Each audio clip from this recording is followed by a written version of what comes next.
Operation ಕಮಲದ ಗುಮ್ಮವನ್ನ ಕೊಡ್ತಾ ಇದೆ. ಮತ್ತೊಂದು ಕಡೆ ಸಿಎಂ ಎಚ್.ಡಿ. ಕುಮಾರಸ್ವಾಮಿ ಈಗಾಗಲೇ ಬಜೆಟ್ ನ ಬ್ಯುಸಿಯಲ್ಲಿದ್ದಾರೆ. ಎಚ್.ಡಿ.ಕೆ ಬಜೆಟ್ ನ ಬ್ರಹ್ಮಾಸ್ತ್ರಗಳೇ ಇನ್ನು ಗೊತ್ತಾ? ನ್ಯೂಸ್ 18 ನಲ್ಲಿ ಎಕ್ಸ್ಕ್ಲೂಸಿವ್ ಆಗಿರುವಂತಹ ಮಾಹಿತಿಯನ್ನ ಕೊಡ್ತಾ ಇದೀವಿ. ಒಂದ್ ಕಡೆ ಈಗಾಗಲೇ ಬಿಜೆಪಿ ಆಪರೇಷನ್ ಕಮಲದ ಗುಮ್ಮವನ್ನ ಕೊಡ್ತಾನೆ ಇದೆ ಮೈತ್ರಿ ಸರ್ಕಾರಕ್ಕೆ. ಮತ್ತೊಂದು ಕಡೆ ಇವ್ಯಾವುದ ಟೆನ್ಷನ್ ಇಲ್ಲದೆ ಸಿಎಂ ಎಚ್.ಡಿ. ಕುಮಾರಸ್ವಾಮಿ ಬಜೆಟ್ ನ ಬ್ಯುಸಿಯಲ್ಲಿದ್ದಾರೆ, ಬಜೆಟ್ ನ ಪ್ರಿಪರೇಷನ್ ನಲ್ಲಿ ತೊಡಗಿಸಿಕೊಂಡಿದ್ದಾರೆ. ಹಾಗಾದ್ರೆ ಎಚ್.ಡಿ.ಕೆ ಬಜೆಟ್ ನ ಬ್ರಹ್ಮಾಸ್ತ್ರಗಳೇನು? ನ್ಯೂಸ್ 18 ಕನ್ನಡದಲ್ಲಿ ಎಲ್ಲಾ ಪಕ್ಕಾ ಮಾಹಿತಿಯನ್ನ ನಿಮ್ಮ ಮುಂದೆ ಇಡ್ತಾ ಇದೀವಿ. ಎಚ್.ಡಿ.ಕೆ ಬಜೆಟ್ ಹೇಗಿರುತ್ತೆ ಅನ್ನುವ ಸಂಪೂರ್ಣವಾದ ಬಿಗ್ ಎಕ್ಸ್ಕ್ಲೂಸಿವ್ ಸುದ್ದಿ ನಿಮ್ಮ ನ್ಯೂಸ್ 18 ಕನ್ನಡದಲ್ಲಿ ನಾವು ನೀಡ್ತಾ ಇದೀವಿ. ಬಜೆಟ್ ಅಚ್ಚರಿಗಳ ಬಗ್ಗೆ ಇನ್ಸೈಡ್ ಡೀಟೇಲ್ಸ್ ಕೂಡ ನ್ಯೂಸ್ 18 ಕನ್ನಡದಲ್ಲಿ ನಿಮಗೆ ಎಕ್ಸ್ಕ್ಲೂಸಿವ್ ಆದ ಮಾಹಿತಿಯನ್ನ ಕೊಡ್ತಾ ಇದೀವಿ. ದೋಸ್ತಿ ಸರ್ಕಾರದ ಬಜೆಟ್ ನಲ್ಲಿ ಹಾಗಾದ್ರೆ ಏನಿದೆ? ಕುಮಾರಸ್ವಾಮಿಯ ಸೂಟ್ ಕೇಸ್ ನಲ್ಲಿ ಏನಿದೆ? ಬಜೆಟ್ ನಲ್ಲಿ ಯಾರಿಗೆ ಏನೇನನ್ನ ಕೊಡ್ತಾರೆ? ಈ ಮೈತ್ರಿ ಸರ್ಕಾರದ ಬಜೆಟ್ ಅಲ್ಲಿ ಏನೇನು ಅಂಶಗಳು ಇರುತ್ತೆ ಅನ್ನುವಂತಹ ಎಲ್ಲಾ ಮಾಹಿತಿಯನ್ನ ನ್ಯೂಸ್ 18 ಕನ್ನಡ ನಿಮ್ಮ ಮುಂದೆ ಇಡ್ತಾ ಇದೆ. ದೋಸ್ತಿ ಸರ್ಕಾರದ ಬಜೆಟ್ ನಲ್ಲಿ ಏನಿದೆ? ಸಿಎಂ ಕುಮಾರಸ್ವಾಮಿಯ ಸೂಟ್ ಕೇಸ್ ನಲ್ಲಿ ಏನಿದೆ? ಯಾವೆಲ್ಲ ಬ್ರಹ್ಮಾಸ್ತ್ರಗಳನ್ನ ಇಟ್ಕೊಂಡಿದ್ದಾರೆ? ಅವರ ಮಂತ್ರದಂಡದಲ್ಲಿ ಏನಿದೆ? ಬಜೆಟ್ ನಲ್ಲಿ ಯಾರಿಗೆ ಏನೇನನ್ನ ಕೊಡ್ತಾರೆ?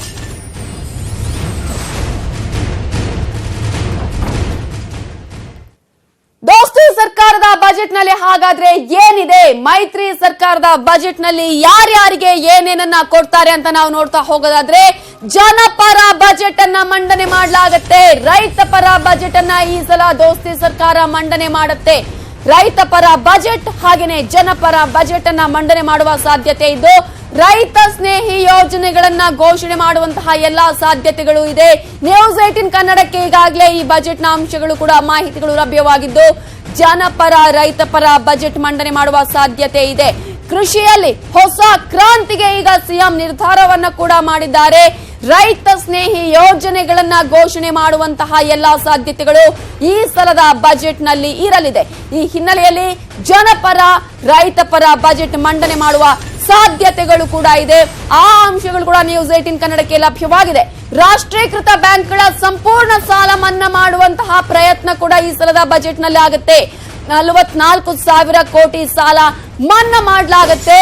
ರೈತರ ಸಂಪೂರ್ಣ ಸಾಲ ಮನ್ನಾಗೆ ಈ ಸಲದ ಬಜೆಟ್ ನಲ್ಲಿ ನಿರ್ಧಾರವನ್ನ ಕೈಗೊಳ್ಳುವ ಸಾಧ್ಯತೆ ಇದ್ದು, ಸಾಲ ಮನ್ನಾ ಯೋಜನೆಗೆ 44,000 ಕೋಟಿಯನ್ನ ಮೀಸಲಿಡಬೇಕಾಗುತ್ತೆ. 4 ವರ್ಷಗಳಲ್ಲಿ ಹಂತ ಹಂತವಾಗಿ ಹಣವನ್ನ ನೀಡಬೇಕಾಗುತ್ತೆ. ಕೊಟ್ಟ ಮಾತಿನಂತೆ ನಡೆದುಕೊಳ್ಳೋದಕ್ಕೆ ಈಗ ಈ ಸಲದ ಬಜೆಟ್ ನಲ್ಲಿ ನಿರ್ಧಾರವನ್ನ ಕೂಡ ಮಾಡಲಾಗಿದೆ. ಜೊತೆಗೆ ಸಾಲ ಮನ್ನಾ ಜೊತೆಗೆ ಹೊಸ ಯೋಜನೆಗಳನ್ನ ಕೂಡ ಘೋಷಣೆ ಮಾಡುವಂತಹ ಸಾಧ್ಯತೆಗಳಿದೆ. ಆರೋಗ್ಯ, ಶಿಕ್ಷಣ, ಗ್ರಾಮೀಣ ಕ್ಷೇತ್ರಗಳಲ್ಲಿ ಹೊಸ ಯೋಜನೆಗಳನ್ನ ಜಾರಿಗೊಳಿಸುವ ಪ್ರಯತ್ನ ಈ ಸಲದ ಬಜೆಟ್ ಅಲ್ಲಾಗುತ್ತೆ. ಕೃಷಿಯಲ್ಲಿ ಅದರಲ್ಲೂ ಕೂಡ ಮುಖ್ಯವಾಗಿ ಮಹತ್ವದ ಯೋಜನೆಗಳ ಜಾರಿಗೆ ಸಿದ್ಧತೆಯನ್ನ ಮಾಡಿಕೊಳ್ಳಲಾಗುತ್ತೆ ಅನ್ನುವಂತಹ ಅಂಶಗಳು ಈಗಾಗಲೇ ನ್ಯೂಸ್ 18 ಕನ್ನಡಕ್ಕೆ ಲಭ್ಯವಾಗಿದೆ. ಶಿಕ್ಷಣ, ಆರೋಗ್ಯ, ಗ್ರಾಮೀಣ ಕ್ಷೇತ್ರಗಳಲ್ಲಿ ಹೊಸ ಯೋಜನೆಗಳನ್ನ ಜಾರಿಗೊಳಿಸುವುದರ ಜೊತೆಗೆ ಕೃಷಿಗೆ ಬೇಕಾದಂತಹ ಮಹತ್ವದ ಯೋಜನೆಗಳ ಜಾರಿಗೂ ಕೂಡ ಈ ಬಜೆಟ್ ನಲ್ಲಿ ಮಹತ್ವದ ಅಂಶಗಳನ್ನ ನೀಡಲಾಗಿದೆ.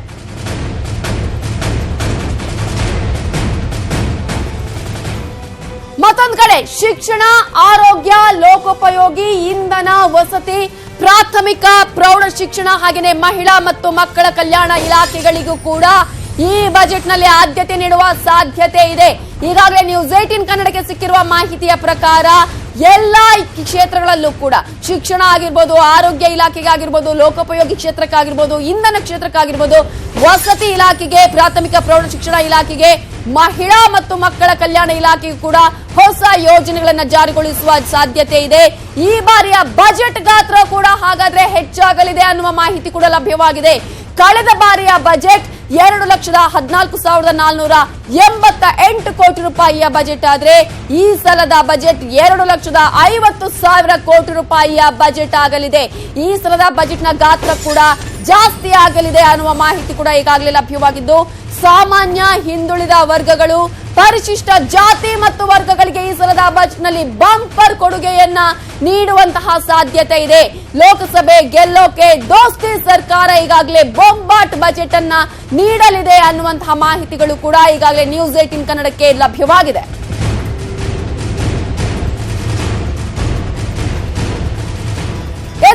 ಬಗ್ಗೆ ಡೀಟೇಲ್ಸ್ ಕೊಡೋದಕ್ಕೆ ನಮ್ಮ ರಿಪೋರ್ಟರ್ ಚಿದಾನಂದ್ ಪಟೇಲ್ ಈಗ ನ್ಯೂಸ್ ಡೆಸ್ಕ್ ಇಂದ ನೇರ ಸಂಪರ್ಕದಲ್ಲಿದ್ದಾರೆ. ಚಿದಾನಂದ್ ಪಟೇಲ್, ಒಂದ್ ಕಡೆ ಈಗಾಗಲೇ ಕೇಂದ್ರದ ಒಂದು ಬಜೆಟ್ ಅನ್ನ ಗಮನಿಸಿದ್ರೆ ಜನಪ್ರಿಯ ಬಜೆಟ್ ಅನ್ನು ಕೂಡ ಮಂಡನೆ ಮಾಡಲಾಗಿತ್ತು. ಹಾಗಾಗಿ ಅವೆಲ್ಲವನ್ನ ಮೀರಿಸುವಂತಹ ಬಜೆಟ್ ಹಾಗಾದ್ರೆ ಈ ಸಲ ಸ್ಟೇಟ್ ಬಜೆಟ್ ಆಗತ್ತಾ? ಎಲ್ಲಾ ವರ್ಗದವರಿಗೂ ಕೂಡ ಈ ಸಲದ ಬಜೆಟ್ ಅಲ್ಲಿ ಬಂಪರ್ ಕೊಡುಗೆ ನೀಡುವಂತಹ ಸಾಧ್ಯತೆ ಇದೆಯಾ? ಹೇಗೆ ನವಿತಾ ಜೈನ್, ಫೆಬ್ರವರಿ 1ರಂದು ಕೇಂದ್ರದ ಬಜೆಟ್ ಅದು ಲೋಕಸಭೆ ಚುನಾವಣೆಯತ್ತ ಚಿತ್ತವನ್ನು ಹರಿಸಿತು. ಸಂಪೂರ್ಣವಾಗಿ ಜನಪ್ರಿಯ ಬಜೆಟ್ ಅನ್ನು ಕೊಡಿಸಿದ್ರು ಮತ್ತು ಲೋಕಸಭೆ ಚುನಾವಣೆಯಲ್ಲಿ ಮತಬೇಟೆಯ ಅದು ಬಜೆಟ್ ಆಗಿತ್ತು. ಅದೇ ರೀತಿ ಕರ್ನಾಟಕದಲ್ಲೂ ಕೂಡ ಎಚ್ ಡಿ ಕುಮಾರಸ್ವಾಮಿ ಅವರು ಲೋಕಸಭೆ ಚುನಾವಣೆಯ ದೃಷ್ಟಿಯಿಂದ ಇಟ್ಕೊಂಡು ಕರ್ನಾಟಕದಲ್ಲಿ ಹೆಚ್ಚು ಸೀಟು ಗೆಲ್ಲುವ ಹಿನ್ನೆಲೆಯಲ್ಲಿ ಜನಪ್ರಿಯ ಬಜೆಟ್ ಅನ್ನು ಕೊಡಲು ತೀರ್ಮಾನವನ್ನು ಮಾಡಿದ್ದಾರೆ. ಕಳೆದ ಬಾರಿ 2,14,488 ಕೋಟಿ ರೂಪಾಯಿಯ ಬಜೆಟ್ ಅನ್ನು ಮಂಡಿಸಿದ್ರು. ಆದರೆ ಈ ಬಾರಿ 2,40,000 ಕೋಟಿಗೂ ಮೀರುವ ಬಜೆಟ್ ಅನ್ನು ಮಂಡಿಸಲು ತೀರ್ಮಾನ ಮಾಡಿದ್ದಾರೆ. ಆದರೆ ಈ ಬಾರಿ ಮತ್ತೆ ಅವರ ಮತ ಬ್ಯಾಂಕ್ ಅನ್ನು ಗಟ್ಟಿಗೊಳಿಸಲು ಹಳೆ ಮೈಸೂರು ಭಾಗದಲ್ಲಿ ಹೆಚ್ಚಿನ ಅನುದಾನ ಕೊಡಲಿದ್ದಾರೆ ಅಂತ ಹೇಳಲಾಗ್ತದೆ. ಪ್ರಮುಖವಾಗಿ ಕೃಷಿ ವಲಯಕ್ಕೆ ಹೆಚ್ಚಿನ ಆದ್ಯತೆಯನ್ನು ಕೊಡ್ತಿದ್ದಾರೆ ಅಂತ ಹೇಳಲಾಗ್ತದೆ. ಈಗಾಗಲೇ ಕೇಂದ್ರ ಸರ್ಕಾರ ಫಸಲ್ ಬಿಮಾ ಯೋಜನೆಯನ್ನ ಜಾರಿ ಮಾಡಿರುವಂತದ್ದು. ಇದಕ್ಕೆ ಪರ್ಯಾಯವಾಗಿ ರಾಜ್ಯ ಸರ್ಕಾರ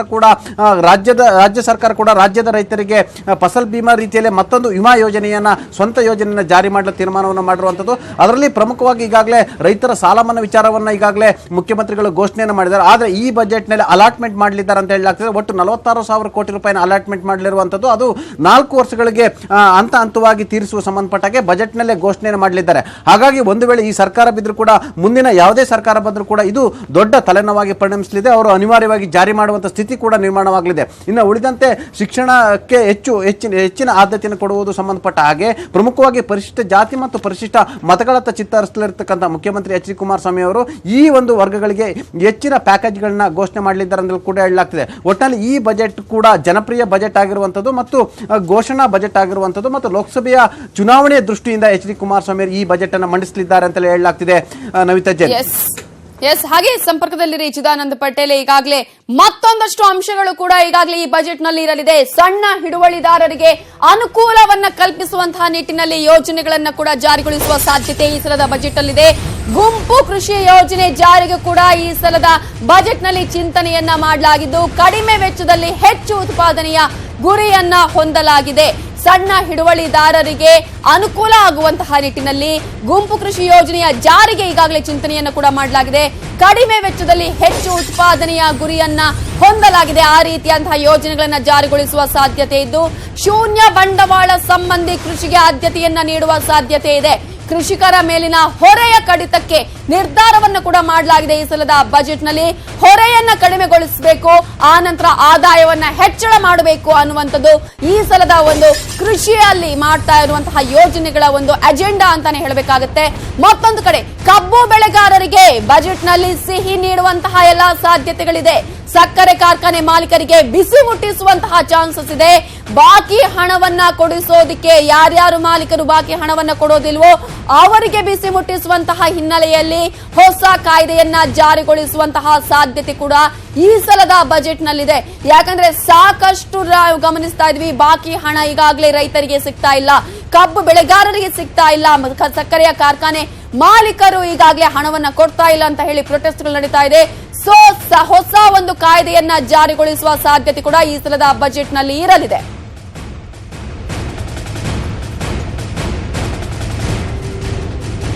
ಮಹಿಳಾ ರೈತರಿಗೆ ವಿಶೇಷ ಪ್ಯಾಕೇಜ್ ಅನ್ನ ಘೋಷಣೆ ಮಾಡುವ ಸಾಧ್ಯತೆ ಇದೆ. ಫಸಲ್ ಭೀಮಾ ಯೋಜನೆಗೆ ಪರ್ಯಾಯ ಸ್ಕೀಮ್ ಅನ್ನು ಹಾಕಿಕೊಳ್ಳುವ ಚಾನ್ಸಸ್ ಇದ್ದು ರಾಜ್ಯ ಸರ್ಕಾರ ಪ್ರಾಯೋಜಿತ ಅದರಲ್ಲೂ ಕೂಡ ಬೆಳೆ ವಿಮೆ ಯೋಜನೆಯನ್ನ ಗೊಳಿಸುವಂತಹ ಸಾಧ್ಯತೆ ಇದೆ. ಇಸ್ರೇಲ್ ಮಾದರಿಯ ಕೃಷಿ ತಂತ್ರಜ್ಞಾನವನ್ನ ಜಾರಿಗೊಳಿಸುವಂತಹ ಸಾಧ್ಯತೆ ಕೂಡ ಇದೆ. ಈಗಾಗಲೇ ನಾವು ಗಮನಿಸ್ತಾ ಇದ್ದೀವಿ, ಮಹಿಳಾ ರೈತರನ್ನ ಕೂಡ ಇಲ್ಲಿ ಕೇಂದ್ರದಲ್ಲಿ ಗಮನವನ್ನ ಇಟ್ಕೊಂಡು ಮಾಡಲಾಗ್ತಾ ಇದೆ. ಫಸಲ್ ಬಿಮಾ ಯೋಜನೆಗೆ ಪರ್ಯಾಯ ಸ್ಕೀಮ್ ಅನ್ನು ಕೂಡ ಮಾಡುವಂತಹ ಸಾಧ್ಯತೆ ಇದೆ. ರಾಜ್ಯ ಸರ್ಕಾರ ಈಗಾಗಲೇ ಪ್ರಾಯೋಜಿತ ಬೆಳೆ ವಿಮೆ ಯೋಜನೆಯನ್ನ ಜಾರಿಗೊಳಿಸುವಂತಹ ಯೋಜನೆ ಇದ್ದು ಇಸ್ರೇಲ್ ಮಾದರಿಯ ಕೃಷಿ ತಂತ್ರಜ್ಞಾನವನ್ನ ಕೂಡ ಜಾರಿಗೊಳಿಸುವ ಸಾಧ್ಯತೆ ಇದೆ. ಇದರ ಬಗ್ಗೆ ಡೀಟೇಲ್ಸ್ ಕೊಡೋದಕ್ಕೆ ನಮ್ಮ ರಿಪೋರ್ಟರ್ ಚಿದಾನಂದ್ ಪಟೇಲ್ ಈಗ ಮತ್ತೆ ಜಾಯ್ನ್ ಆಗಿದ್ದಾರೆ. ಚಿದಾನಂದ್ ಪಟೇಲ್, ಈಗಾಗಲೇ ಕೃಷಿಗೆ ಅದರಲ್ಲೂ ಕೂಡ ರೈತರಿಗೆ ಹೆಚ್ಚಿನ ಆದ್ಯತೆಯನ್ನ ಈ ಸಲದ ಬಜೆಟ್ ನಲ್ಲಿ ನೀಡಲಾಗತ್ತಾ? ಹೇಗೆ? ಖಂಡಿತ ನವಿತಾ ಜನ, ಯಾಕಂತ ಹೇಳಿದ್ರೆ ಲೋಕಸಭೆ ಚುನಾವಣೆಯ ದೃಷ್ಟಿಯಿಂದ ರೈತ ಮತಗಳನ್ನ ಬುಟ್ಟಿಗೆ ಹಾಕಲು ಕುಮಾರಸ್ವಾಮಿ ಅವರು ಬಹಳಷ್ಟು ಯೋಜನೆಗಳನ್ನ ಜಾರಿ ಮಾಡಲು ತೀರ್ಮಾನ ಮಾಡಿದ್ದಾರೆ. ಈಗಾಗಲೇ ಉತ್ತರಾಖಂಡ್ ರಾಜ್ಯದಲ್ಲಿ ಗುಂಪು ಕೃಷಿ ಈಗಾಗಲೇ ಹೆಚ್ಚು ಜನಪ್ರಿಯಗೊಂಡಿರುವಂತದ್ದು, ಅದರಿಂದ ಬಹಳಷ್ಟು ರೈತರಿಗೆ ಆದಾಯ ಕೂಡ ಆಗಿದೆ, ಜೊತೆಗೆ ಉದ್ಯೋಗದ ಸೃಷ್ಟಿಗೂ ಕೂಡ ಅನುಕೂಲ ಆಗಿರುವಂತದ್ದು. ಹಾಗಾಗಿ ಗುಂಪು ಕೃಷಿಗೆ ಹೊಸ ನೀತಿಯನ್ನ ಕುಮಾರಸ್ವಾಮಿ ಸರ್ಕಾರ ಅಂದ್ರೆ ಮೈತ್ರಿ ಸರ್ಕಾರ ಜಾರಿ ಮಾಡಲು ತೀರ್ಮಾನ ಮಾಡಿರುವಂತದ್ದು. ಅಂದ್ರೆ ಇದು ಗುಂಪು ಕೃಷಿ ಯೋಜನೆ ಜಾರಿಗೆ ತಂದ್ರೆ ಇಲ್ಲಿ ಕಡಿಮೆ ವೆಚ್ಚದಲ್ಲಿ ಹೆಚ್ಚು ಉತ್ಪಾದನೆ ಗುರಿ ಹೊಂದುವ ಉದ್ದೇಶದಿಂದ ಈ ಯೋಜನೆಯನ್ನ ಹೊಸದಾಗಿ ಕರ್ನಾಟಕದಲ್ಲಿ ಇಂಟ್ರೊಡ್ಯೂಸ್ ಮಾಡಲಿಕ್ಕೆ ತೀರ್ಮಾನವನ್ನು ಮಾಡಿದ್ದಾರೆ. ಇನ್ನು ಪ್ರಮುಖವಾಗಿ ಶೂನ್ಯ ಬಂಡವಾಳ ಸಂಬಂಧ ಕೃಷಿಗೆ ಆದ್ಯತೆಯನ್ನ ಕೊಡಬೇಕಂದ್ರೆ ಬಂಡವಾಳವನ್ನ ಇನ್ವೆಸ್ಟ್ಮೆಂಟ್ ಅನ್ನ ಕಡಿಮೆ ಮಾಡುವಂಥದ್ದು ಮತ್ತು ಅದರಿಂದ ಬರ್ತಕ್ಕಂಥ ಏನು ಬೆಳೆಯನ್ನು ಬೆಳೆಯೋದ್ರಿಂದ ಅದರಿಂದ ಹೆಚ್ಚಿನ ಆದಾಯ ಗಳಿಸುವಂತ ಬೆಳೆಗಳಿಗೆ ಆದ್ಯತೆಯನ್ನು ನೀಡಲಿಕ್ಕೆ ಕೃಷಿ ವಿವಿಗಳಿಗೆ ಹೆಚ್ಚು ಅಧಿಕಾರವನ್ನು ಕೊಡುವಂಥದ್ದು ಮತ್ತು ಅದಕ್ಕೆ ಸಂಬಂಧಪಟ್ಟಾಗೆ ಹೆಚ್ಚು ಹಣವನ್ನು ಒದಗಿಸುವ ಬಗ್ಗೆ ಮುಖ್ಯಮಂತ್ರಿಗಳು ತೀರ್ಮಾನವನ್ನು ತೆಗೆದುಕೊಂಡಿದ್ದಾರೆ ಅಂತ ಹೇಳಲಾಗ್ತಿದೆ. ಇನ್ನು ಜೊತೆಗೆ ಪ್ರಮುಖವಾಗಿ ಪ್ರತಿ ವರ್ಷ ಕೂಡ ಕಬ್ಬು ಬೆಳೆಗಾರರ ದೊಡ್ಡ ಸಮಸ್ಯೆ ಆಗಿರುವಂಥದ್ದು. ಕಬ್ಬು ಬೆಳೆಗಾರರಿಗೆ ಮಾಲೀಕರ ಕಾಟ, ಅಂದ್ರೆ ಮಾಲೀಕರು ಎಲ್ಲ ಒಂದ್ ಕಡೆ ಅವರ ಬಾಕಿ ಹಣ ಕೊಡುವಲ್ಲಿ ವಿಫಲ ಆಗುವಂಥದ್ದು. ಆ ಮುಖಾಂತರ ಕಬ್ಬು ಬೆಳೆಗಾರರು ಶೋಚನೀಯ ಪರಿಸ್ಥಿತಿ ಮತ್ತು ಅವರು ಪ್ರತಿಭಟನೆಯನ್ನು ಮಾಡುವಂಥದ್ದು. ಈ ಹಿನ್ನೆಲೆಯಲ್ಲಿ ಇದಕ್ಕೆ ಮುಕ್ತಿ ಆಡಬೇಕು ಮತ್ತು ಇದಕ್ಕೊಂದು ನಾಂದಿ ಹಾಕಬೇಕೆಂಬ ಹಿನ್ನೆಲೆಯಲ್ಲಿ ಮುಖ್ಯಮಂತ್ರಿ ಎಚ್ ಡಿ ಕುಮಾರಸ್ವಾಮಿ ಅವರು ಮಾಲೀಕರಿಗೆ ಬಿಸಿ ಮುಟ್ಟಿಸುವಂಥದ್ದು ಮತ್ತು ಕಬ್ಬು ಬೆಳೆಗಾರರಿಗೆ ಸರಿಯಾದ ಸಮಯದಲ್ಲಿ ಅವರು ಕೊಟ್ಟಂತ ಏನು ಕಬ್ಬಿಗೆ ಸರಿಯಾದ ರೀತಿಯಲ್ಲಿ ಹಣವನ್ನು ಹಿಂದಿರುಗಿಸುವ ಸಂಬಂಧಪಟ್ಟಾಗೆ ಹೊಸ ಒಂದು ಕಾಯ್ದೆಯನ್ನು ಜಾರಿ ಮಾಡುವ ಸಂಬಂಧಪಟ್ಟಾಗೆ ಹೊಸ ನೀತಿಯನ್ನ ಈ ಬಜೆಟ್ ನಲ್ಲಿ ಘೋಷಣೆ ಮಾಡುವ ಮುಖಾಂತರ ಕಬ್ಬು ಬೆಳೆಗಾರರಿಗೆ ಸಿಹಿಯನ್ನು ಕೊಡುವ ಮುಖಾಂತರ ಮಾಲೀಕರಿಗೆ ಬಿಸಿ ಮುಟ್ಟಿಸಲು ತೀರ್ಮಾನವನ್ನು ತೆಗೆದುಕೊಂಡಿದ್ದಾರೆ ನವಿತಾ ಜೈನ್. ಇನ್ನು ಉಳಿದಂತೆ ಮಹಿಳಾ ಮತಗಳು ಕೂಡ ಕಣ್ಣಾಕಿರ್ತಕ್ಕಂಥ ಮುಖ್ಯಮಂತ್ರಿಗಳು ಮಹಿಳಾ ರೈತರಿಗೆ ವಿಶೇಷ ಪ್ಯಾಕೇಜ್ ಅನ್ನ ಘೋಷಣೆ ಮಾಡುವ ಮುಖಾಂತರ ಮಹಿಳಾ ರೈತರನ್ನ ಹೆಚ್ಚೆಚ್ಚು ಉತ್ತೇಜನ ಮಾಡುವುದು ಮತ್ತೊಂದು ಆ ಮುಖಾಂತರ ಕೃಷಿಗೆ ಹೆಚ್ಚಿನ ಅವರಿಗೆ ಆದ್ಯತೆ ಕೊಡುವಂತ ಪ್ರಯತ್ನ ಕೂಡ ನಡೆಯಲಿದೆ. ಅದೇ ರೀತಿ ಇನ್ನ ಇಸ್ರೇಲ್ ಮಾದರಿ ಕೃಷಿ ತಂತ್ರಜ್ಞಾನಕ್ಕೆ ಕೂಡ ಹೆಚ್ಚಿನ ಸಬ್ಸಿಡಿ ಕೊಡುವ ಸಂಬಂಧಪಟ್ಟ ಕೂಡ ಈ ಬಜೆಟ್ ನಲ್ಲಿ ಘೋಷಣೆ ಆಗುವ ಸಾಧ್ಯತೆ ಇದೆ ನವಿತಾ ಜೈನ್. ಎಸ್, ಹಾಗೆ ಸಂಪರ್ಕದಲ್ಲಿ ಚಿದಾನಂದ ಪಟೇಲ್. ಇನ್ನು ಮತ್ತೊಂದು ಕಡೆ ನಾವು ಗಮನಿಸೋದಾದ್ರೆ ಈಗಾಗಲೇ ಮೈತ್ರಿ ಸರ್ಕಾರ ಇರೋದ್ರಿಂದ ಈ ಹಿಂದಿನ ಸರ್ಕಾರ ಮಾಡಿದಂತಹ ಯೋಜನೆಗಳನ್ನ ಜಾರಿಗೊಳಿಸುವ ಸಾಧ್ಯತೆ ಇದೆಯಾ ಅಂತ ನಾವು ನೋಡ್ತಾ ಹೋಗೋದಾದ್ರೆ ಬಜೆಟ್ ನಲ್ಲಿ ಸಿದ್ದರಾಮಯ್ಯ ಯೋಜನೆಗಳಿಗೆ ಬ್ರೇಕ್ ಹಾಕುವಂತಹ ಲಕ್ಷಣಗಳು ಕೂಡ ಕಾಣಿಸ್ತಾ ಇದೆ. ಯೋಜನೆಯನ್ನ ಮುಂದುವರಿಸುವ ಬಗ್ಗೆನೇ ಈಗಾಗಲೇ ಕಾಂಗ್ರೆಸ್ನ ಮುಖಂಡರಿಗೆ ಅನುಮಾನ ಇದೆ. ಯೋಜನೆ ಮುಂದುವರಿಸೋದಾಗಿ ಹಿಂದೆ ಹೇಳಿ ನಿಲ್ಲಿಸಿದ್ರು ಸಿಎಂ. ಹಾಗಾಗಿ ಈ ಸಲ ಹಳೆಯ ಸರ್ಕಾರ ಮಾಡಿರುವಂತಹ ಕಾಂಗ್ರೆಸ್ ಸರ್ಕಾರ ಮಾಡಿರುವಂತಹ ಯೋಜನೆಗಳು ಇರುತ್ತಾ, ಕಂಟಿನ್ಯೂ ಆಗುತ್ತಾ ಅನ್ನುವಂಥದ್ದೇ ಅನುಮಾನಕ್ಕೆ ಕಾರಣ ಆಗಿದೆ. ಸಾಲ ಮನ್ನಾದ ನೆಪ ಒಡ್ಡಿ ಹಳೆಯ ಯೋಜನೆಗಳಿಗೆ ಬ್ರೇಕ್ ಹಾಕುವಂತಹ ಸಾಧ್ಯತೆಗಳು ಕೂಡ ಇದೆ ಅನ್ನುವಂತಹ ಅಪ್ಡೇಟ್ ಸಿಗ್ತಾ ಇದೆ. ಇನ್ನು ಸಿದ್ದು ಭಾಗ್ಯಗಳು ಮುಂದುವರಿಯೋದೇ ಡೌಟ್ ಅನ್ನುವಂತಹ ಮಾಹಿತಿಗಳು ಕೂಡ ಸಿಗ್ತಾ ಇದ್ದು ಈಗಾಗಲೇ ಕೆಲ ಹಳೆ ಯೋಜನೆಗಳು ಆಲ್ರೆಡಿ ಸ್ಥಗಿತಗೊಂಡಿದೆ. ಹಾಗಾಗಿ ಮತ್ತೆ ಮುಂದುವರಿಯುವಂತಹ ಚಾನ್ಸಸ್ ಇದೆಯಾ ಅನ್ನೋದು ಈಗ ಅನುಮಾನಕ್ಕೆ ಕಾರಣವಾಗಿದೆ. ಪಶುಭಾಗ್ಯ ಆಗಿರ್ಬೋದು, ಮಹಿಳೆಯರಿಗೆ ಬಸ್ ಪಾಸ್ ವಿತರಣೆ ಆಗಿರ್ಬೋದು, ವಿದ್ಯಾರ್ಥಿಗಳಿಗೆ ಉಚಿತ ಬಸ್ ಪಾಸ್ಗಳಾಗಿರ್ಬೋದು, ಈ ಎಲ್ಲಾ ಯೋಜನೆಗಳು ಸ್ಥಗಿತಗೊಳ್ಳುವ ಸಾಧ್ಯತೆ ಇದೆ. ಲ್ಯಾಪ್ಟಾಪ್ ಭಾಗ್ಯ ಆಗಿರ್ಬೋದು, ರೈತರ ಬೆಳಕು ಯೋಜನೆ ಕೂಡ ಸ್ಥಗಿತಗೊಳ್ಳುವ ಸಾಧ್ಯತೆಗಳು ಕೂಡ ಕಂಡು ಬರ್ತಾ ಇದೆ. ಮತ್ತೊಂದು ಕಡೆ ಯೋಜನೆಗಳ ಪುನರಾರಂಭಕ್ಕೆ ಕಾಂಗ್ರೆಸ್ ಒತ್ತಡವನ್ನ ಕೂಡ ಹೇರ್ತಾ ಇದೆ. ಯೋಜನೆಗಳನ್ನ ಕಂಟಿನ್ಯೂ ಮಾಡಬೇಕು, ಯಾವ ಯೋಜನೆ ನಿಲ್ಲಿಸಿದಿರೋ ಅವುಗಳನ್ನ ಮತ್ತೆ ಕಂಟಿನ್ಯೂ ಮಾಡಬೇಕು ಅಂತ ಹೇಳಿ ಕಾಂಗ್ರೆಸ್ ಒತ್ತಡವನ್ನ ಹೇರ್ತಾ ಇದ್ದು, ಒಂದು ವೇಳೆ ಒತ್ತಡವನ್ನ ಹೇರಿದ ಕಾರಣಕ್ಕಾಗಿ ಮುಂದುವರಿಸಿದ್ರೆ ಇದಕ್ಕೆ 10 ರಿಂದ 12 ಸಾವಿರ ಕೋಟಿ ಹೆಚ್ಚುವರಿ ಬೇಕಾಗುತ್ತೆ. ಹಣ ಮುಂದುವರಿಕೆಗೆ ಬೇಕಾಗಿರೋದು 10 ರಿಂದ 12 ಸಾವಿರ ಕೋಟಿ. ಹಣ ಇಲ್ಲದೆ ಯೋಜನೆಗಳ ಕಡಿತಕ್ಕೆ ಸಿಎಂ ತೀರ್ಮಾನವನ್ನು ಕೂಡ ಕೈಗೊಂಡಿದ್ದಾರೆ. ಹಾಗಾಗಿ ಕಾಂಗ್ರೆಸ್ ಸರ್ಕಾರ ಮಾಡಿರುವ ಯೋಜನೆಗಳಿಗೆ ಎಳ್ಳು ನೀರು ಬಿಡುವ ಸಾಧ್ಯತೆಗಳು ಇದೆ ಅಂತಾನೆ ಹೇಳಲಾಗ್ತಾ ಇದೆ. ಇನ್ನು ಈಗಾಗಲೇ ನಾವು ಗಮನಿಸ್ತಾ ಇದ್ದೀವಿ, ಜೆಡಿಎಸ್ನ ಭದ್ರಕೋಟೆಗಳಿಗೆ ಬಜೆಟ್ ನಲ್ಲಿ ಬಂಪರ್ ಕೊಡುಗೆ ಕೊಡುವಂತಹ ಸಾಧ್ಯತೆಗಳು ಕೂಡ ಇದೆ. ಕಳೆದ ಬಾರಿ ರಾಮನಗರ, ಹಾಸನ, ಮಂಡ್ಯಕ್ಕೆ ಬಿಗ್ ಗಿಫ್ಟ್ ಅನ್ನೇ ನೀಡಲಾಗಿತ್ತು. ಈ ಬಾರಿ 3 ಜಿಲ್ಲೆಗಳಿಗೂ ಕೂಡ ಬಂಪರ್ ಘೋಷಣೆ ಮಾಡುವಂತಹ ಸಾಧ್ಯತೆ ಈ ಸಲದ ಬಜೆಟ್ ನಲ್ಲಿ ಕಂಡು ಬರ್ತಾ ಇದೆ. ಸೊ ಜೆಡಿಎಸ್ ಭದ್ರಕೋಟೆಯನ್ನ ಮತ್ತಷ್ಟು ಬಲಪಡಿಸುವಂತಹ ನಿಟ್ಟಿನಲ್ಲಿ ಬಂಪರ್ ಕೊಡುಗೆಯನ್ನ ಕೊಡುವಂತಹ ಸಾಧ್ಯತೆಗಳು ಈ ಸಲದ ಬಜೆಟ್ ನಲ್ಲಿ ಕಂಡು ಬರ್ತಾ ಇದೆ. ಡೀಟೇಲ್ಸ್ ಕೊಡೋದಕ್ಕೆ ಚಿದಾನಂದ ಪಟೇಲ್ ಮತ್ತೆ ಜಾಯ್ನ್ ಆಗಿದ್ದಾರೆ. ಚಿದಾನಂದ ಪಟೇಲ್, ಈಗಾಗಲೇ ಒಂದು ಕಡೆ ನಾವು ಗಮನಿಸ್ತಾ ಇದ್ವಿ, ಜೆಡಿಎಸ್ ನ ಭದ್ರಕೋಟೆಗಳಿಗೆ ಬಂಪರ್ ಗಿಫ್ಟ್ ಕೊಡುವ ಸಾಧ್ಯತೆ ಇದೆ ಅನ್ನೋದಾದ್ರೆ, ಹಾಗಾದ್ರೆ ಹಿಂದಿನ ಸರ್ಕಾರ ಮಾಡಿರುವಂತಹ ಯೋಜನೆಗಳಿಗೆ ಎಳ್ಳು ನೀರು ಬಿಟ್ಟಂತೇನಾ, ಹೇಗೆ? ನವಿತಾ ಜನ್, ಇದು ಮೈತ್ರಿ ಸರ್ಕಾರದಲ್ಲಿ ಈಗಾಗಲೇ ಸಮನ್ವಯ ಸಮಿತಿಯಲ್ಲೂ ಕೂಡ ಇಂದಿನ ಸಿದ್ದರಾಮಯ್ಯ ಸರ್ಕಾರದ ಭಾಗ್ಯಗಳನ್ನ ಮುಂದುವರಿಸಬೇಕು, ಲೋಕಸಭೆ ಚುನಾವಣೆಗೆ ಬೇಕಾಗಂತ ಮತಬೇಟೆಗಾಗಿರ್ತಕ್ಕಂಥ ಜನಪ್ರಿಯ ಬಜೆಟ್ ಅನ್ನು ಕೂಡ ಕೊಡಬೇಕು, ಹಳೆ ಮೈಸೂರು ಭಾಗದಲ್ಲಿ ತಮ್ಮ ತಮ್ಮ ವ್ಯಾಪ್ತಿಯ ಲೋಕಸಭಾ ಕ್ಷೇತ್ರಗಳನ್ನು ಕೂಡ ಗಟ್ಟಿ ಮಾಡಿಕೊಳ್ಬೇಕು. ಒಟ್ಟಿನಲ್ಲಿ ಈ ಬಜೆಟ್ ನಿಂದ ಕುಮಾರಸ್ವಾಮಿಗೆ ಹೆಸರು ಬರಬೇಕು. ಹಾಗಾಗಿ ಮುಖ್ಯಮಂತ್ರಿ HD ಕುಮಾರಸ್ವಾಮಿ ಅವರ ಈ ವರ್ಷದ ಬಜೆಟ್ ಒಂಥರ ಎಲ್ಲೊಂದ್ ಕಡೆ ಅವರ ಪಾಲಿಗಿದ್ದು ಅಡಕತ್ತರೆ ಅಂತಲೇ ಹೇಳಲಾಗ್ತದೆ. ಯಾಕಂತಂದ್ರೆ ಸಿದ್ದು ಭಾಗ್ಯಗಳನ್ನ ಮುಂದುವರಿಸಲಿಕ್ಕೆ ಸರ್ಕಾರಕ್ಕೆ ಮತ್ತೆ 10 ರಿಂದ 15,000 ಕೋಟಿ ಹೆಚ್ಚುವರಿ ಹಣ ಬೇಕು. ಹಾಗಾಗಿ ಸಿದ್ದು ಭಾಗ್ಯಗಳಿಗೆ ಕತ್ತರಿ ಹಾಕಲು ತೀರ್ಮಾನ ಮಾಡಿದ್ದಾರೆ ಅಂತ ಹೇಳಲಾಗ್ತಿದೆ. ಹಾಗಾಗಿ ಪಶು ಭಾಗ್ಯ ಇರ್ಬೋದು, ರೈತ ಕಿರಣ ಯೋಜನೆ ಇರ್ಬೋದು, ಮತ್ತು ವಿದ್ಯಾರ್ಥಿಗಳಿಗೆ ಉಚಿತ ಬಸ್ ಪಾಸ್ ವ್ಯವಸ್ಥೆ ಇರ್ಬೋದು, ಮತ್ತು ಉಚಿತ ವಿದ್ಯಾರ್ಥಿಗಳಿಗೆ ಸೈಕಲ್ ಕೊಡುವ ಭಾಗ್ಯಗಳಿರ್ಬೋದು, ಈ ಎಲ್ಲ ಭಾಗ್ಯಗಳಿಗೆ ಕಡಿವಾಣ ಹಾಕುವ ಸಂಬಂಧಪಟ್ಟಂಗೆ ಗಂಭೀರ ಚಿಂತನೆ ಮಾಡಿರ್ತಕ್ಕಂಥ ಮುಖ್ಯಮಂತ್ರಿ HD ಕುಮಾರಸ್ವಾಮಿ ಅವರು ಅದರ ಬದಲು ಸಿದ್ದು ಭಾಗ್ಯಗಳಿಗೆ ಪರ್ಯಾಯವಾಗಿ ಹೊಸ ಯೋಜನೆಗಳನ್ನ ಜಾರಿಗೆ ತರುವಂಥದ್ದು ಮತ್ತು ಇರ್ತಕ್ಕಂಥ ಈ ಹಿಂದಿನ ಸಿದ್ದು ಭಾಗ್ಯಗಳಿಗೆ ಆ ಭಾಗ್ಯಗಳಿಗೆ ಹಿಂದೆ ಮುಖ್ಯಮಂತ್ರಿ ಯೋಜನೆ ಅನ್ನೋ ಒಂದು ಹೆಸರುಗಳನ್ನ ಸೇರಿಸುವ ಮುಖಾಂತರ ಎಲ್ಲ ಒಂದ್ ಕಡೆ ಇದು ಬಜೆಟ್ ಮಂಡಿಸಿದ ನಂತರ ಎಲ್ಲ ಒಂದ್ ಕಡೆ ಈಗ ಮತ್ತೆ ವೈಮನಸ್ಸಾಗುವ ಸಾಧ್ಯತೆ ಇದೆ ಅಂತಲೇ ಹೇಳಲಾಗ್ತದೆ. ಒಟ್ಟಿನಲ್ಲಿ ಮುಖ್ಯಮಂತ್ರಿ HD ಕುಮಾರಸ್ವಾಮಿ ಅವರು ಮತ್ತೆ ಹಳೆ ಮೈಸೂರು ಭಾಗಕ್ಕೆ ಕಾನ್ಸಂಟ್ರೇಟ್ ಮಾಡಿದ್ದಾರೆ. ಯಾಕಂತ ಹೇಳಿದ್ರೆ ಮಂಡ್ಯದಲ್ಲಿ 7 ಕ್ಷೇತ್ರಗಳನ್ನು JDS MLAಗಳು ಬಂದಿರುವಂಥದ್ದು, ಜನರು ಗೆಲ್ಲಿಸಿಕೊಟ್ಟಿರುವಂಥದ್ದು. ಜೊತೆಗೆ ಮಂಡ್ಯದಲ್ಲಿ ಅವರ ಪುತ್ರ ನಿಖಿಲ್ ಕುಮಾರಸ್ವಾಮಿ ನಿಲ್ಲಿಸಲಿಕ್ಕೆ ಈಗಾಗಲೇ ಪ್ಲಾನ್ ಮಾಡಿರುವಂಥದ್ದು. ಹಾಗಾಗಿ ಮಂಡ್ಯ ಜಿಲ್ಲೆಗೆ ವಿಶೇಷವಾದ ಘೋಷಣೆಗಳನ್ನು ಕೊಡಲಿದ್ದಾರೆ ಎಂಬ ಮಾತು ಕೂಡ ಕೇಳಿ ಬಂದಿರುವಂಥದ್ದು. ಅದರಲ್ಲಿ ಪ್ರಮುಖವಾಗಿ ರಾಮನಗರ, ಮಂಡ್ಯ, ಮೈಸೂರು, ಹಾಸನ ಜಿಲ್ಲೆಗಳಿಗೆ ಹೆಚ್ಚಿನ ಆದ್ಯತೆ ಕೊಡ್ತಾರೆ ಎಂಬ ಮಾತು ಕೂಡ ಕೇಳಿ ಬಂದಿರುವಂಥದ್ದು. ಹಾಗಾಗಿ ಕಳೆದ ಬಾರಿ ಮಾಜಿ ಮುಖ್ಯಮಂತ್ರಿ ಮತ್ತು ಶಾಸಕಾಂಗ ಪಕ್ಷದ ನಾಯಕ ಬಿಜೆಪಿ ಶಾಸಕಾಂಗ ಪಕ್ಷದ ನಾಯಕ BS ಯಡಿಯೂರಪ್ಪನವರು ಇದು ಅಪ್ಪ ಮಕ್ಕಳ ಕ್ಷೇತ್ರಗಳ ಬಜೆಟ್ ಅಂತ ಆರೋಪವನ್ನು ಮಾಡಿದ್ರು. ಹಾಗಾಗಿ ಈ ಬಾರಿ ಕೂಡ ತುಂಬಾ ಜಾಣ್ಮೆಯಿಂದ ಈ ಹಳೆ ಮೈಸೂರು ಭಾಗಕ್ಕೆ ಹೆಚ್ಚಿನ ಹಣವನ್ನು ಕೊಡುವ ಮುಖಾಂತರ ಮುಖ್ಯಮಂತ್ರಿ HD ಕುಮಾರಸ್ವಾಮಿ ಅವರು ಲೋಕಸಭೆ ಚುನಾವಣೆಯಲ್ಲಿ ಕೂಡ ಮತ ಬ್ಯಾಂಕ್ ಅನ್ನ ಗಟ್ಟಿ ಮಾಡಲಿಕ್ಕೆ ಪ್ರಯತ್ನವನ್ನ ಮಾಡ್ತಿದ್ದಾರೆ ಅಂತ ಕೂಡ ಮಾತು ಕೂಡ ಕೇಳಿ ಬರ್ತಾ ಇದೆ. ನವಿತಾ ಜೈ, ಹಾಗಾದ್ರೆ ಸರ್ಕಾರ ಉಳಿಸ್ಕೊಳ್ಳೋಕೆ ಯಾವ ರೀತಿಯ ಅಸ್ತ್ರವನ್ನ ಇವರು ಮಾಡ್ತಾ ಇದ್ದಾರೆ, ಯಾವ ರೀತಿಯಂತಹ ಪ್ಲಾನ್ ನಡೀತಾ ಇದೆ ಅನ್ನೋದ್ರ ಬಗ್ಗೆ ಇನ್ನಷ್ಟು ಮಾಹಿತಿಯನ್ನು ಕೊಡ್ತೀವಿ. ಕುಮಾರಸ್ವಾಮಿ ಬಜೆಟ್ ನ ಸೀಕ್ರೆಟ್ ಏನು, ಸರ್ಕಾರ ಉಳಿಸ್ಕೊಳ್ಳೋಕೆ ಏನಿದೆ ಅಸ್ತ್ರ, ನ್ಯೂಸ್ 18 ಕನ್ನಡದಲ್ಲಿ ಎಕ್ಸ್ಕ್ಲೂಸಿವ್ ಡೀಟೇಲ್ಸ್ ಅನ್ನ ನಿಮ್ಮ ಮುಂದೆ ಇಡ್ತಾ ಇದ್ದೀವಿ. ಸಮ್ಮಿಶ್ರ ಸರ್ಕಾರ ಉಳಿಸಿಕೊಳ್ಳೇಬೇಕು ಅನ್ನೋದಾದ್ರೆ ಯಾವ ರೀತಿಯಾದಂತಹ ಬಜೆಟ್ ನಲ್ಲಿ ಸೀಕ್ರೆಟ್ ಅಸ್ತ್ರವನ್ನ ಸರ್ಕಾರ ಉಳಿಸಿಕೊಳ್ಳೋಕೆ ಯಾವ ಅಸ್ತ್ರವನ್ನ ಸಿಎಂ ಕುಮಾರಸ್ವಾಮಿ ಅವರು ಹೆಂಡಿದ್ದಾರೆ ಅಂತ ನಾವು ನೋಡ್ತಾ ಹೋಗೋದಾದ್ರೆ, ಸಮ್ಮಿಶ್ರ ಸರ್ಕಾರ ಉಳಿಸಿಕೊಳ್ಳೇಬೇಕು, ಬಿಜೆಪಿಗೆ ಅಧಿಕಾರ ಸಿಗದಂತೆ ನೋಡ್ಕೊಳ್ಬೇಕು, ಘೋಷಣೆ ಮಾಡಿದಂತಹ ಸಾಲ ಮನ್ನಾ ಆಗಲೇಬೇಕು ಅನ್ನೋದು ಈ ಸಲದ ಸಿಎಂ ಕುಮಾರಸ್ವಾಮಿ ಹಾಗೆಯೇ ದೋಸ್ತಿ ಸರ್ಕಾರದ ಆನ್ಲೈನ್ ಅಜೆಂಡಾ. ಸೊ ಈ ಹಿನ್ನೆಲೆಯಲ್ಲಿ 44,000 ಕೋಟಿ ಸಾಲ ಮನ್ನಾ ಮಾಡಬೇಕು. ಸಾಲ ಮನ್ನಾ ಕಷ್ಟ ಅಂತ ಹೇಳಿ ಗೊತ್ತಿದ್ರು ಕೂಡ ಈ ಸಲದ ಬಜೆಟ್ ನಲ್ಲಿ ಸಾಲ ಮನ್ನಾಕ್ಕೆ ನಿರ್ಧಾರವನ್ನ ಮಾಡಲಾಗಿದೆ. ಸರ್ಕಾರವನ್ನ ಉಳಿಸಿಕೊಳ್ಳೋದಕ್ಕೆ ಸಾಲ ಮನ್ನಾವೇ ಈಗ ಸರ್ಕಾರದ ಬ್ರಹ್ಮಾಸ್ತ್ರ ಅಂತಾನೆ ಹೇಳಲಾಗ್ತಾ ಇದ್ದು, ಸಾಲ ಮನ್ನಾವನ್ನೇ ಇಟ್ಕೊಂಡು ಈ ಸಲ ಸರ್ಕಾರ ಉಳಿಸಿಕೊಳ್ಳುವಂತಹ ಪ್ಲಾನ್ ಅನ್ನ ಮಾಡ್ಕೊಳ್ತಾ ಇದೆ. ಈ ಅಸ್ತ್ರದ ಮೂಲಕನೇ HDK ಹೊಸ ಪ್ಲಾನ್ ಮಾಡ್ಕೊಂಡಿದ್ದಾರೆ. ಒಂದು ವೇಳೆ ದೋಸ್ತಿಗೆ ಕಂಟಕವಾದ್ರೂ ಕೂಡ ಚೆಕ್ ಮೇಟ್ ಮಾಡುವ ಸಾಧ್ಯತೆ ಇದೆ.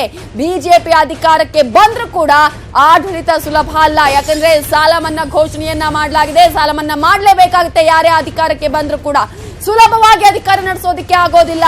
ಯಾಕಂದ್ರೆ 46,000 ಕೋಟಿ ಸಾಲದ ಹೊರೆ ಇರುತ್ತೆ. ಬೇರೆ ಬೇರೆ ಯೋಜನೆಗಳ ಅನುಷ್ಠಾನ ಆ ಸಂದರ್ಭದಲ್ಲಿ ಕಷ್ಟ ಆಗತ್ತೆ ಅನ್ನುವಂತಹ ಚೆಕ್ ಮೇಟ್ ಪ್ರಯೋಗವನ್ನ ಮಾಡುವಂತಹ ಎಲ್ಲಾ ಸಾಧ್ಯತೆಗಳು ಈ ಸಲದ ಬಜೆಟ್ ನಲ್ಲಿ ಇರಲಿದೆ. ಇದರ ಬಗ್ಗೆ ಡೀಟೇಲ್ಸ್ ಕೊಡೋದಕ್ಕೆ ನಮ್ಮ reporter Chidananda Patel news desk ಇಂದ ನೇರ ಸಂಪರ್ಕದಲ್ಲಿದ್ದಾರೆ. ಚಿದಾನಂದ ಪಟೇಲ್, ಈಗಾಗಲೇ ರೈತರ ಸಾಲ ಮನ್ನವೇ ದೊಡ್ಡ ಅಸ್ತ್ರನ ಹೇಗೆ ಅಂತ ಹೇಳಿ. ನವಿತಾ ಜೈನ್, ಯಾಕಂತಂದ್ರೆ ಲೋಕಸಭೆ ಚುನಾವಣೆಯಲ್ಲಿ ಕೂಡ ಇದು JDSಗೆ ಮತ ಬ್ಯಾಂಕ್ ಕೂಡ ಹೌದು, ಅಲ್ಲದೆ ವಿಪಕ್ಷಗಳು ಕೂಡ ಇದು ದೊಡ್ಡ ಅಸ್ತ್ರ. ಯಾಕಂತಂದ್ರೆ 46,000 ಕೋಟಿ ರೂಪಾಯಿನ ಸಾಲ ಮನ್ನಾ ಮಾಡುವಂಥದ್ದು ಹುಡುಗಾಟದ ಮಾತಲ್ಲ. ಆದ್ರೆ ಈ ಬಜೆಟ್ ನಲ್ಲಿ 46,000 ಕೋಟಿ ರೂಪಾಯಿ ಕೂಡ ಅಲಾಟ್ಮೆಂಟ್ ಮಾಡುವ ಮುಖಾಂತರ ಮುಂದೆ ಯಾರೇ ಸರ್ಕಾರವನ್ನು ರಚನೆ ಮಾಡಿದ್ರೆ, ಕುಮಾರಸ್ವಾಮಿ ಸರ್ಕಾರವನ್ನ ಬೀಳಿಸಿ ಹೊಸ ಸರ್ಕಾರ ರಚನೆ ಆದ್ರೂ ಕೂಡ ಅವರಿಗೆ ಸರ್ಕಾರ ನಡೆಸುವುದು ಕೂಡ ಕಬ್ಬಿಣದ ಕಡಲೆ ಆಗೋದ್ರಲ್ಲಿ ಎರಡು ಮಾತಿಲ್ಲ. ಹಾಗಾಗಿ ಈಗಾಗಲೇ ಕುಮಾರಸ್ವಾಮಿ ಅವರು ಇಡೀ ರಾಜ್ಯದಲ್ಲಿ ಸಾಲ ಮನ್ನಾವನ್ನು ಘೋಷಣೆ ಮಾಡಿರುವಂಥದ್ದು, ಆ ಮುಖಾಂತರ ರೈತರ ಆಶಾಕಿರಣವಾಗಿ ಹೊರಹೊಮ್ಮಿರುವಂಥದ್ದು. ಈ ಬಜೆಟ್ ನಲ್ಲಿ 46,000 ಕೋಟಿ ರೂಪಾಯಿ ಸಾಲವನ್ನು ಮನ್ನಾ ಮಾಡೋ ಸಂಬಂಧಪಟ್ಟ ಅಲಾಟ್ಮೆಂಟ್ ಮಾಡುವ ಮುಖಾಂತರ ಎಲ್ಲರಿಗೂ ಕೂಡ ಏನು ಶಾಖನ ಕೊಡಲಿದ್ದಾರೆ. ಅಲ್ಲದೆ ಆ ಮುಖಾಂತರ ನಾನು ರೈತರ ಪರವಾಗಿದ್ದೀನಿ, ಆತ್ಮಹತ್ಯೆ ಮಾಡ್ಕೊಳ್ತಕ್ಕಂಥ ಏನು ರೈತರನ್ನ ಪರವಾಗಿದ್ದೀನಿ ಮತ್ತು ಆ ಕುಟುಂಬದ ಪರವಾಗಿದ್ದೀನಿ ಮತ್ತು ರೈತರ ಪರ CM ಅನ್ನೋದನ್ನ ಈ ಬಜೆಟ್ ಮುಖಾಂತರ ಘೋಷಣೆ ಏನು ಪರೋಕ್ಷವಾಗಿ ಘೋಷಣೆ ಮಾಡಿಕೊಳ್ಳಿದ್ದಾರೆ. ಹಾಗಾಗಿ ಇದು ವಿಪಕ್ಷಗಳು ಕೂಡ ವಿಪಕ್ಷಗಳ ವಿರುದ್ಧ ಕುಮಾರಸ್ವಾಮಿ ಅವರು ಹೂಡ್ತಕ್ಕಂಥ ದೊಡ್ಡ ಬ್ರಹ್ಮಾಸ್ತ್ರ ಪಾತ್ರ ಅಂತ ಹೇಳ್ಬೋದು. ಜೊತೆಗೆ ಮೈತ್ರಿ ಪಕ್ಷದ ಏನು ಪಾಲುದಾರ ಪಕ್ಷ ಆಗಿರ್ತಕ್ಕಂಥ ಕಾಂಗ್ರೆಸ್ ಕೂಡ ಇದು ಬಿಗ್ ಶಾಕ್ ಅಂತ ಹೇಳಲಾಗ್ತದೆ. ಆ ಮುಖಾಂತರ 46,000 ಕೋಟಿ ರೂಪಾಯಿಯನ್ನ ಏನು ಮನ್ನಾ ಮಾಡಿದಂತ ಭಾಗ್ಯ ಕುಮಾರಸ್ವಾಮಿಗೆ ದಕ್ಕುವ ಮುಖಾಂತರ ಅದರ ಕ್ರೆಡಿಟ್ ಕೂಡ ಕುಮಾರಸ್ವಾಮಿಗೆ ದಕ್ಕುವ ಮುಖಾಂತರ ಇದು ಎಲ್ಲ ಒಂದ್ ಕಡೆ JDS ಕೂಡ ದೊಡ್ಡ ಲಾಭವಾಗಲಿದೆ ಅಂತ ಹೇಳಲಾಗ್ತದೆ. ಆ ಮುಖಾಂತರ ಇದು ಆಪರೇಷನ್ ಕಮಲವನ್ನು ಮಾಡಲೋಡ್ತಕ್ಕಂಥ ಬಿಜೆಪಿ ಕೂಡ ಬಿಗ್ ಶಾಕ್ ಅಂತ ಹೇಳ್ಬೋದು. ನವಿತಾ ಜೈನ್. Thank you Chidan Patel ಡೀಟೇಲ್ಸ್ಗೆ.